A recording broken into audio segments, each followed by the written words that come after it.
बधाई हो विश्वनाथ, पुत्र हुआ है। विश्वनाथ ने प्रसन्न दृष्टि से बुआ को देखा। आपको भी बधाई हो पीसी माँ, मुझे दासी कुछ आभास तो दे गई थी। चुड़ैल अटकल लगाकर बता गई, मैंने तो किसी से एक शब्द भी नहीं कहा। कोई बात नहीं पीसी माँ, निर्धन स्त्री है, पारितोषिक के जुगाड़ में दुस्साहस कर गई। बुआ बैठ गई। यहाँ बैठो विश्वनाथ। विश्वनाथ आकर बुआ के पास बैठ गए। मन अत्यंत उल्लासित था, किंतु समझ नहीं पा रहे थे कि उस उल्लास को प्रकट कैसे करें। बुआ ने उन्हें अपने पास शायद इसलिए बैठाया था कि वे कुछ पूछना चाहें तो पूछ लें। प्रसूति कक्ष से बुआ अभी अभी निकल कर आई थी और वे ही उनके नवजात पुत्र के विषय में सबसे अधिक प्रामाणिक जानकारी दे सकती थी। किंतु विश्वनाथ का उल्लास उन्हें यह सोचने ही नहीं दे रहा था कि उन्हें क्या और कैसी जानकारी चाहिए। आज कृष्ण सप्तमी है, पौष का अंतिम दिन, मकर संक्रांति का त्योहार। सोमवार 12 जनवरी 1863 ईस्वी प्रातः के लगभग 7 बज रहे थे। नगर कोहरे से ढका हुआ था। शीत से ठिठुरते हुए नर नारियों के दल स्नान के लिए भागीरथी की ओर जा रहे थे, किंतु उनसे भी कहीं बड़ा पर्व आज विश्वनाथ दत्त के मन में आकर बैठ गया था। 4 बेटियों के पश्चात यह पुत्र हुआ था। पहला पुत्र 8 महीनों का होकर दिवंगत हो गया था। 2 पुत्रियां भी जीवित नहीं रही थी। हरमोहिनी और स्वर्णमयी के पश्चात अब यह, भगवान इसे सुदीर्घ जीवन दे। सहसा उन्होंने बुआ की ओर देखा। बालक स्वस्थ तो है ना पीसी माँ? बुआ ने एक प्रसन्न दृष्टि उस पर डाली। स्वस्थ है, हृष्ट पुष्ट, सुंदर है, गोरा चिट्टा, काला टीका लगाकर आई हूँ। उसका कंठ फूटा तो कैसा प्रबल चित्कार किया उसने। नवजात शिशु की वाणी में इतनी शक्ति, मैं तो चमत्कृत रह गई विश्वनाथ। बड़ा होगा तो जाने उसकी वाणी क्या करेगी। विश्वनाथ प्रफुल्ल होकर कहना चाहते थे, अपनी वाणी से विश्व को हिलाएगा, संसार का सबसे बड़ा बैरिस्टर बनेगा।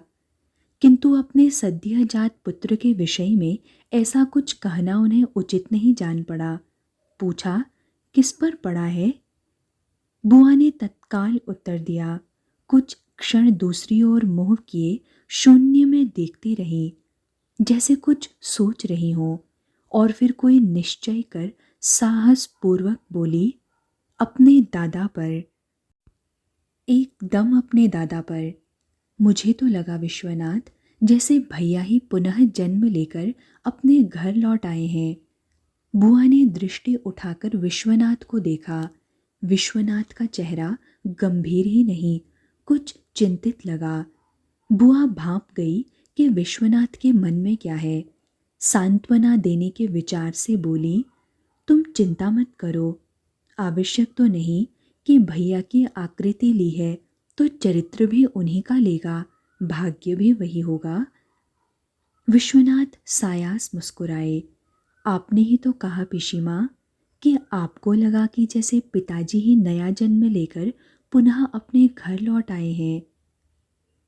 आकृति से तो यही लगा पुत्र, बुआ बोली, किंतु मेरा मन कहता है कि इस बार वे सन्यासी बनने के लिए नहीं आए हैं। घर को त्याग सन्यासी ही बनना होता तो उसी घर में पुनः जन्म लेने की क्या आवश्यकता थी। मेरा मन तो कहता है। विश्वनाथ का मन जैसे 2 भागों में बंट गया था। एक वह जो अपनी चिंताओं से जूझ रहा था, और दूसरा वह जो बुआ से बातें कर रहा था। अन्य मनस्क से बोले, आपका मन क्या कहता है? मेरा मन कहता है कि अपनी अभुक्त वासनाओं को लेकर पुनः इसी घर में वे इसीलिए आए हैं कि जो भोग पिछले जन्म में भोग नहीं सके उनका भोग पूर्ण कर लें। विश्वनाथ चुप बैठे रहे, जैसे बुआ की बात पर विचार कर रहे हों, और फिर धीरे से बोले, मेरे मन में सन्यासियों के लिए बहुत सम्मान है पिशीमा। संसार त्यागना बहुत कठिन होता है, अर्जन से भी कठिन। अर्जन तो सब कर सकते हैं, किंतु विसर्जन तो कोई विरला ही करता है। उन्होंने बुआ पर एक भरपूर दृष्टि डाली। जब कभी किसी सन्यासी को अपने द्वार पर खड़ा देखता हूँ तो मेरे मन में आता है कि मेरे पिता भी इसी प्रकार किसी के द्वार पर खड़े हुए होंगे।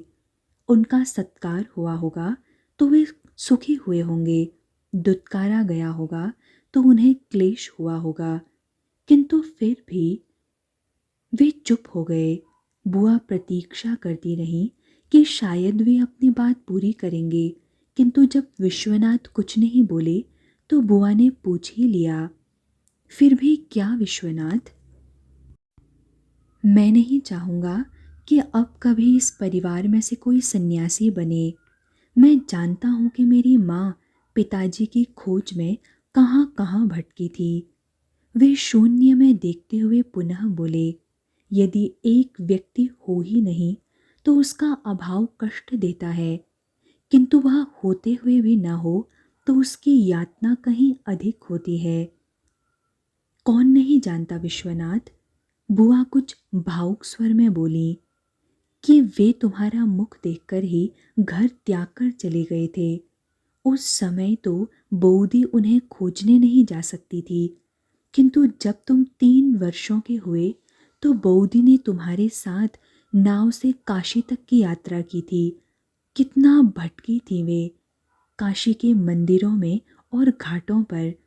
शायद ही काशी की कोई ऐसी विधि हो जो उन्होंने न छान मारी हो, और अंततः वे अचेत होकर गिर पड़ी थी।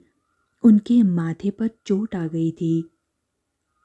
मैं जानता हूँ पिशीमा, एक सन्यासी ने ही उनकी सेवा कर उनकी चेतना लौटाई थी, किंतु मेरे मन में आज भी यह संशय है कि सन्यासी क्या सचमुच पिताजी ही थे? कहीं वह माँ के अचेत मस्तिष्क की कल्पना ही तो नहीं थी? नहीं विश्वनाथ, वे तुम्हारे पिता ही थे। बऊदी की चेतना लौटी और उन्होंने आंखें खोलकर देखा तो भैया के मुख से निकला, माया, ओ माया। और वे बऊदी को वहीं छोड़कर काशी की भीड़ में वहीं विलुप्त हो गए। यदि वे तुम्हारे पिता न होते तो उन्हें इस प्रकार अकस्मात ही भाग जाने की कोई आवश्यकता नहीं थी। जो भी हो, विश्वनाथ मन का संकल्प अपनी जिह्वा पर ले आए। मैं नहीं चाहूँगा कि मेरा यह पुत्र जो अपने दादा का रंग रूप लेकर आया है, अपने दादा का आचरण भी ले और हम सब उसे वैसे ही खोजते फिरें जैसे पिताजी को खोजा गया था, या उसे भी वैसे ही ताला लगाकर कमरे में बंद रखना पड़े जैसे पिताजी को रखा गया था। तभी तो मैं कहती हूँ विश्वनाथ कि यह बालक सन्यास के लिए नहीं आया है। जो व्यक्ति ताले में बंद 3 दिनों तक इसीलिए भूखा बैठा रहा कि वह इस घर से मुक्त हो सके, वह स्वयं अपनी इच्छा से उसी घर में पुनः जन्म ले ले, तो इसका क्या अर्थ? विश्वनाथ बुआ की ओर देखते रहे और फिर जैसे निश्वास छोड़ते हुए बोले, तुम्हारी ही वाणी सत्य हो पिशीमा। भुवनेश्वरी के मन की विचित्र स्थिति थी। वह स्वयं समझ नहीं पा रही थी कि ऐसा क्यों है। वह अपने नवजात शिशु की ओर देखती थी तो उसके मन में वे सारे दिन घूम जाते थे जब वह आशुतोष महादेव शिव के मंदिरों में मस्तक टेककर उनसे एक पुत्र की याचना करने जाया करती थी। वर्ष भर तक वह सोमवार के व्रत करती रही थी। रिश्ते की एक चाची के माध्यम से काशी के वीरेश्वर महादेव के मंदिर में अनुष्ठान करवाती रही थी। क्या उसका यह पुत्र उसी सारी तपस्या का वरदान था? क्या उसकी यह याचना और उसका वह पुत्र परस्पर बिंब प्रतिबिंब थे? क्या उन दोनों में कोई कार्य कारण संबंध था? क्या साधना सचमुच सिद्ध होती है? क्या तपस्या का वरदान मिलता है? उसने भी अपने चारों ओर होने वाली गुप्त चर्चा सुन ली थी कि उसका पुत्र अपने दादा का रूप रंग लेकर आया है। अपने पति के चिंतित चेहरे से भी उसने बहुत कुछ पढ़ा और समझा था। कहीं वह अपने मन में एक खींच का सा अनुभव करती थी कि उसके पति पुत्र जन्म से प्रसन्न नहीं है और कभी उनकी चिंता और आशंका की गंध मात्र से ही उसका मन कांप जाता था। फिर भी नवजात शिशु के कारण वह बहुत व्यस्त थी और बहुत मग्न भी। जब कभी कोई आशंका उसके निकट फटकती तो वह उसे फटकार कर अपने पुत्र संबंधी ढेर सारे कार्यों में व्यस्त हो जाती। वह नहीं चाहती थी कि किसी संभावित अनहोनी के विचार से त्रस्त होकर वह पुत्र सुख का अनुभव ही न करे, जबकि उसका पुत्र उसके गोद में था। उसे वर्तमान के यथार्थ को ही स्वीकार करना था, भावी की आशंकाओं को नहीं। विश्वनाथ कमरे में आए तो भुवनेश्वरी बोली, सुनो, तुमने अपने पुत्र के लिए नाम क्या सोचा है? विश्वनाथ ने आश्चर्य से उसकी ओर देखा। क्यों, नामकरण का समय आ गया क्या? आ ही जाएगा, भुवनेश्वरी बोली। पीसी माँ कह रही थी कि इसका नाम पिताजी के नाम पर ही रखा जाए। पिताजी के नाम पर? विश्वनाथ ने जैसे स्तब्ध होकर पूछा। पिताजी का नाम तो दुर्गा प्रसाद था, वे इसका नाम क्या रखना चाहती हैं? वे कह रही थी कि इसका नाम दुर्गा प्रसाद रखा जाए। क्या आप भी यही चाहते हैं? विश्वनाथ मौन रहे।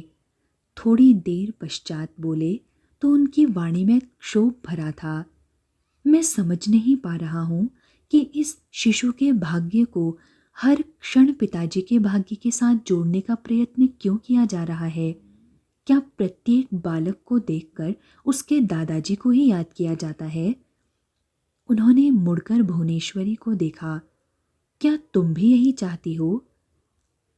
भुवनेश्वरी का स्वर तनिक भी उद्वेलित नहीं था। मैंने तो अपने पुत्र को वीरेश्वर महादेव से मांग कर लिया है। इसका नाम तो वीरेश्वर ही होना चाहिए। और वह जैसे एक छोटी बच्ची बनकर चंचलता भरे स्वर में बोली, है ना मेरे वीरेश्वर, मेरा बेले, छोटा सा बेले। उसने दृष्टि उठाकर अपने पति को देखा। आपका क्या विचार है? विश्वनाथ जैसे किसी असमंजस में थे और असमंजस से निकलने के लिए ही उन्होंने कहा, मेरा क्या, तुमने ठीक ही सोचा है वीरेश्वर, बिले। वीरेश्वर महादेव से मांग कर पाया है तो वीरेश्वर तो इसे होना ही चाहिए। हम कृतज्ञ तो नहीं हो सकते ना?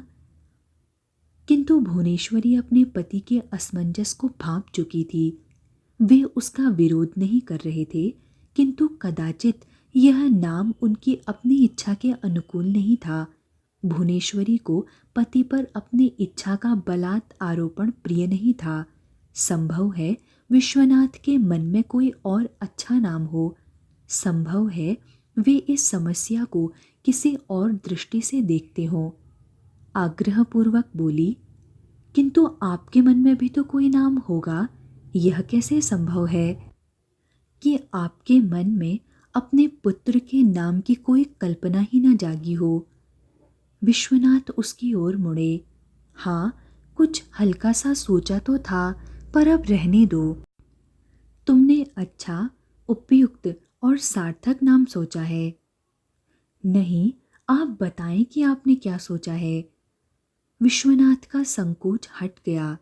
बोले, मैं सोच रहा था कि हमारा यह पुत्र श्रेष्ठ मनुष्य बने, श्रेष्ठतम मनुष्य की राजा सा, नरों में इंद्र, नरेंद्र। घर पर हम इसको नरेन कहकर पुकारा करेंगे। भुवनेश्वरी ने मुग्ध दृष्टि से अपने पति को देखा। इतना सुंदर नाम सोचकर भी आप इसे छुपा रहे थे। अर्थ भी बहुत अच्छा है और कितनी नवीनता लिए हुए है। किंतु वीरेश्वर महादेव के प्रति क्या यह कृतज्ञता नहीं होगी? कृतज्ञता क्यों होगी? भुवनेश्वरी बोली। वीरेश्वर महादेव की कृपा से ही तो हमारा पुत्र नरों का इंद्र होगा। वैसे मैं इसे घर में बिले ही पुकारा करूंगी। विश्वनाथ लेटे तो उन्हें तत्काल नींद नहीं आई। लगता था आज नींद आएगी भी नहीं। आज कितनी सारी पुरानी घटनाएं और कितने ही विचार उनके मस्तिष्क में बवंडर मचाए हुए थे। लगता था पिता संबंधी उनकी सारी स्मृतियां न केवल जाग उठी थीं, वरन उनके संबंध में अनेक प्रश्न आज तांडव करने लगे थे। पिता ने क्यों संन्यास ग्रहण किया? क्यों बनता है कोई सन्यासी? उसके मन में ईश्वर का अनुराग इतना अधिक प्रबल था कि संसार में रह नहीं सकते थे, या संसार ने उन्हें इतना प्रताड़ित किया था कि वे इससे इतनी घृणा करने लगे कि ईश्वर की शरण में जाने के सिवाय उनके पास और कोई विकल्प था ही नहीं। वह ईश्वर प्रेम था या संसार विरोध? ईश्वर प्रेम के कारण संसार छोड़ने की क्या आवश्यकता है? यह विश्वनाथ कभी समझ नहीं पाए। यह संसार भी तो ईश्वर का ही बनाया हुआ है। इसका ऐश्वर्य और इसका भोग भी तो उसी की विभूति है। विश्वनाथ ने तो आज तक सांसारिक ऐश्वर्य को ईश्वर की दया के रूप में ही ग्रहण किया है। सांसारिक सुख भोग को उसकी इच्छा और उसकी करुणा मानकर ही स्वीकार किया है। इसीलिए तो धन कमाने में उन्हें किसी प्रकार का कोई संकोच नहीं है, किंतु उस धन का दान करने में भी उन्हें कोई असुविधा नहीं होती। वह उनका नहीं, ईश्वर का है। उसका भोग वही व्यक्ति करेगा जिसके भाग्य में ईश्वर ने उसे अंकित कर दिया है। संसार में रहकर भी मनुष्य ईश्वर का होकर जी सकता है।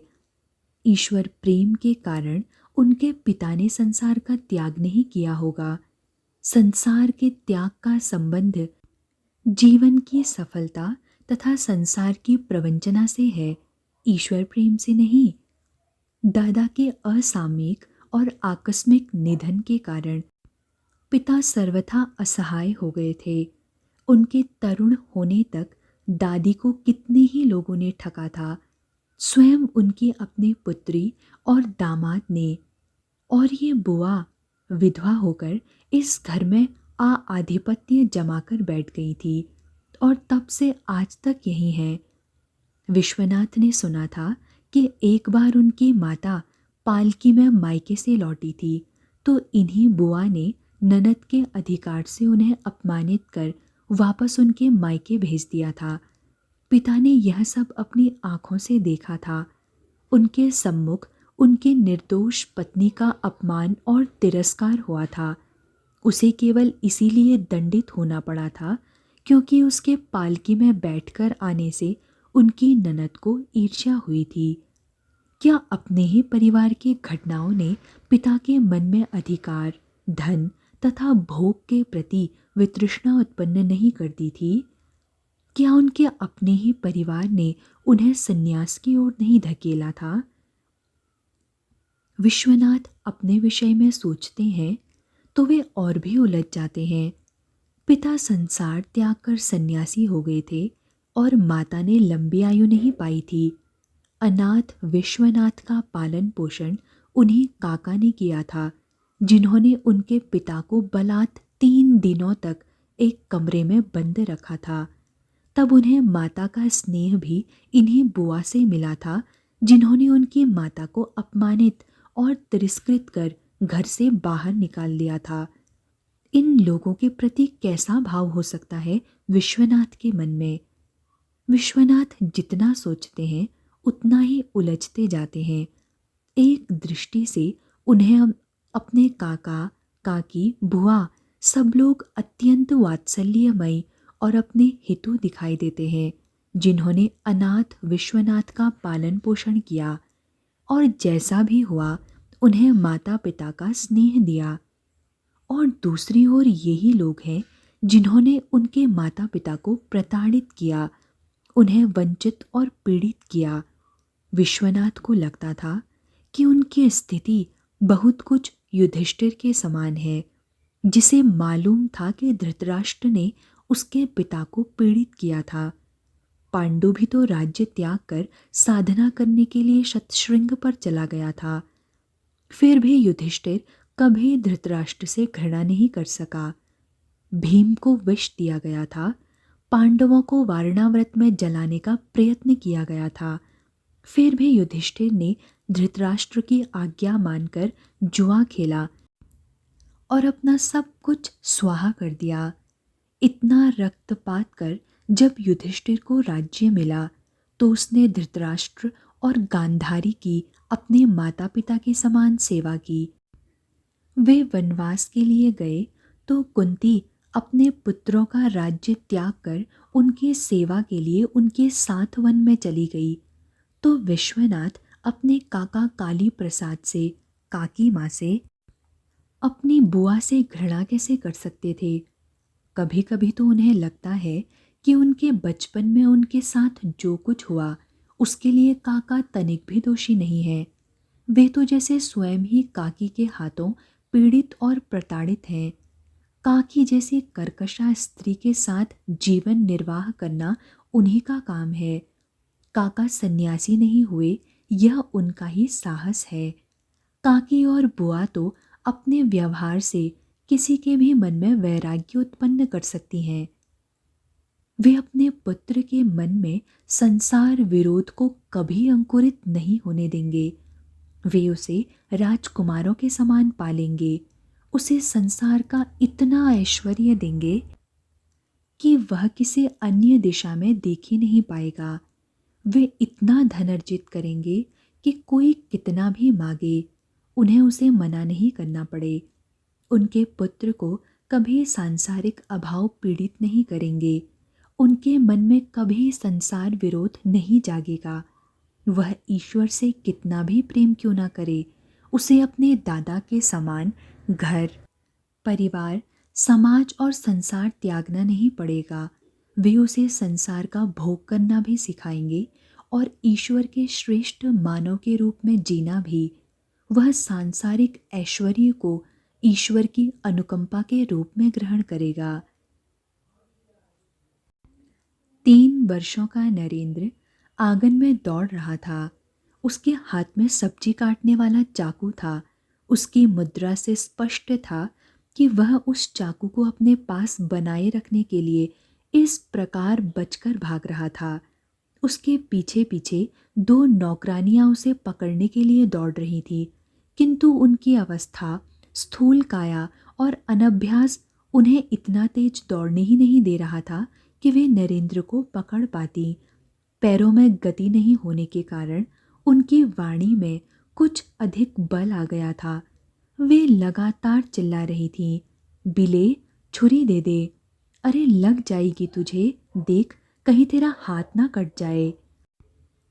नरेंद्र पर न उनके पीछे दौड़ने का कोई प्रभाव पड़ रहा था, न उनके आशंकाओं का। उसे जैसे इस खेल में रस आ रहा था। वह उन्हें जितना अधिक छकाता और वे असमर्थ होकर जितना अधिक हाँफती, उसके शरीर में उतनी ही ऊर्जा बढ़ जाती थी। अंततः नौकरानियों ने अपनी सहायता के लिए घर भर को पुकारना आरंभ किया। देखो तो इस दुष्ट को, अरे कोई पकड़ो इसे। बड़े से आंगन के चारों ओर बने हुए कमरों में से परिवार के अनेक लोग झांक रहे थे और इस खेल का रस ले रहे थे। बाहर निकलकर पकड़ने का प्रयत्न किया भी तो विश्वनाथ की वृद्धा बुआ ने।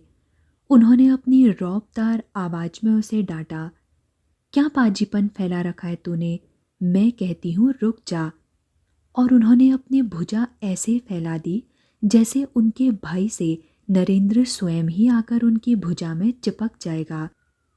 किंतु नरेंद्र उनके हाथों से वैसे ही फिसल गया जैसे कोई जीवित मछली पकड़ने वाले हाथों से फिसलकर पुनः पानी में कूद जाती है। बुआ के सम्मान को ठेस लगी। उनके आदेश को इसके बाप ने भी कभी नहीं टाला होगा।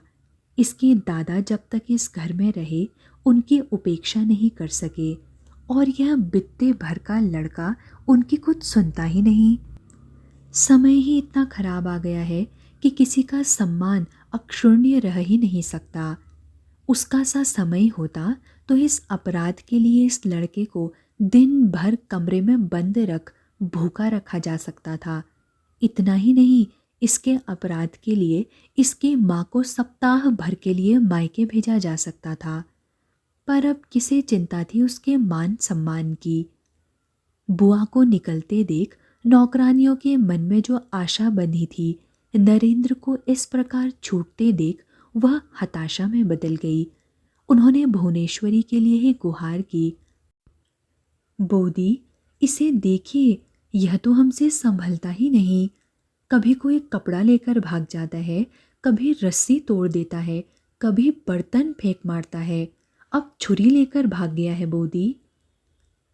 भुवनेश्वरी अपने कमरे में से सब कुछ सुन रही थी, फिर भी अब तक यह सोचकर बाहर नहीं निकली थी कि कोई ना कोई नरेंद्र को पकड़ ही लेगा।